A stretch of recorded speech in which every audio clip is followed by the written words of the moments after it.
Hi guys, magandang tanghali po sa inyong lahat. Break time namin ngayon. So, ako ay kakain na. Guys, sa panahon ngayon, sobrang init. Opo, ang init talaga ngayon guys.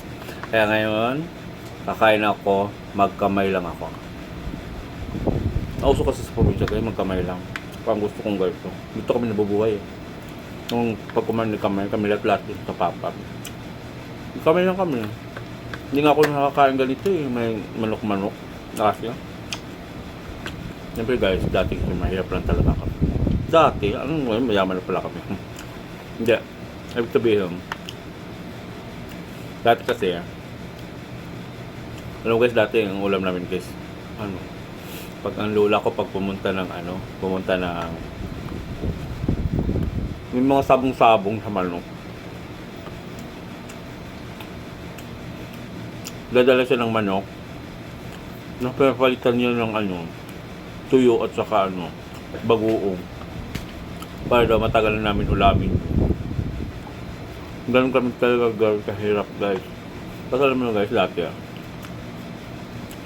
yung bulaklak ng sampagita, yung gumamila. Inuulam namin yun guys. Sinasabaw namin yun.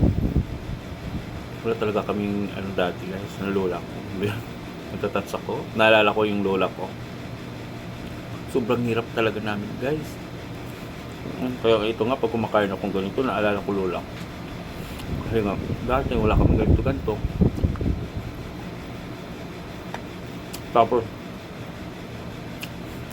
pagising ng sa umaga, siyempre wala kaming ulam. Pupunta ako dun sa ninong ko. Unang puno ng mangga ng ninong ko. Maghahanap ako ng mga yung mga nalaglag na bunga guys. Ayun. Kinukuha ko yung guys, pinupulot ko, tapos pinadala ko sa amin. Iyak ako. I'm sorry. Naalala ko lang yung Parang, inano ko sa inyo yung sa ngayon at saka noon. Noon kasi masyado talagang harap talaga ako guys. Nung namatay na lola ko, hindi ako makanon guys eh. Hindi ako makamove on. Ano lang, mahal ko ng lola ko. Lumaki pala ako sa lola guys. Lumaki ako sa lola ko, hindi sa nanay ko talaga. Sa lola ko. Nung pinanganak ako ng nanay ko,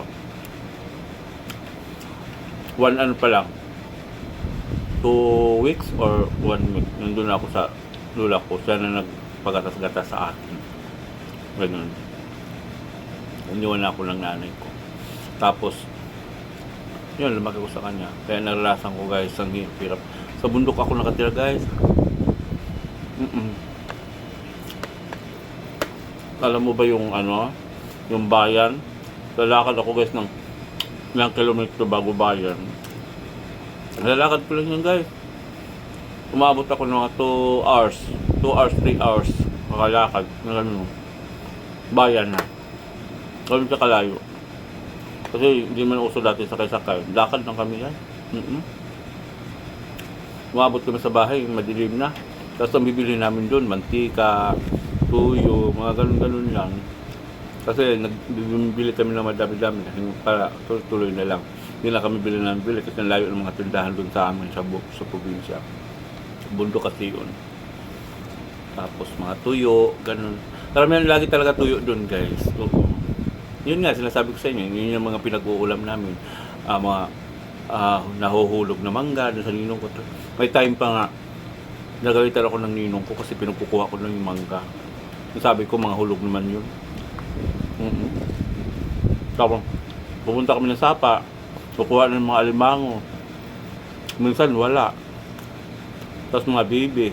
Yun na, sabawin namin yun guys. Mahirap guys, no? Ang hirap ng buhay. Kaya yung mga tao ngayon, yung mga bata ngayon, ang sarap ng buhay nila. Hindi nila naranasan ng mga dati. Tapos, pag naglalaro kami guys, hindi ko talaga naisip na may laruan ako matino. Ano lang, yung machinelas lang, tapos doon sa lata. Tapos yung kahoy na, syatong tawag sa amin ng syatong. Wala ganun kahoy, tapos na palayuan. Tapos uli-ulihan. Yun ang trabaho. Wala akong mga laruan. Di afford ng lola ko. Pati mga chinilas guys, hindi afford. Kaya pag binili ako ng lola ko dati ng chinilas, tinatago-tago ko talaga. Gamitin ko lang kung paalis kami kung papuntang bayan. Pero pag hindi, nakapaalang ako guys. Takot ako masira kasi pag nasira, wala na naman pambili si mama kasi tawag ko dati sa lola ko. Mama lola. Wala yung pambili. Ang hirap guys, mahirap. Kaya ngayon guys, nakakain ako ng ano, nagpapasalamat din ako talaga sa Panginoon. Siyempre, sa ngayon medyo nakaluwag-luwag na konti, nakakabili na ako ng manok eh.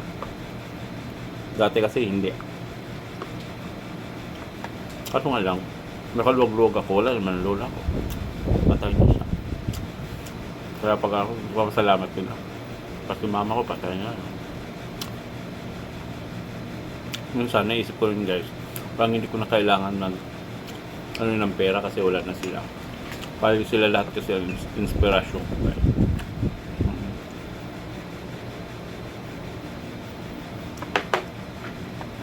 Lahat na pagtatrabaho ko dati, inspirasyon ko nanay at lola ko. Lahat pamilya ko. Minsan nga wala natitira sa aking sahod guys. Napadala ko sa kanila. Kasi ganoon ko sila kamahal.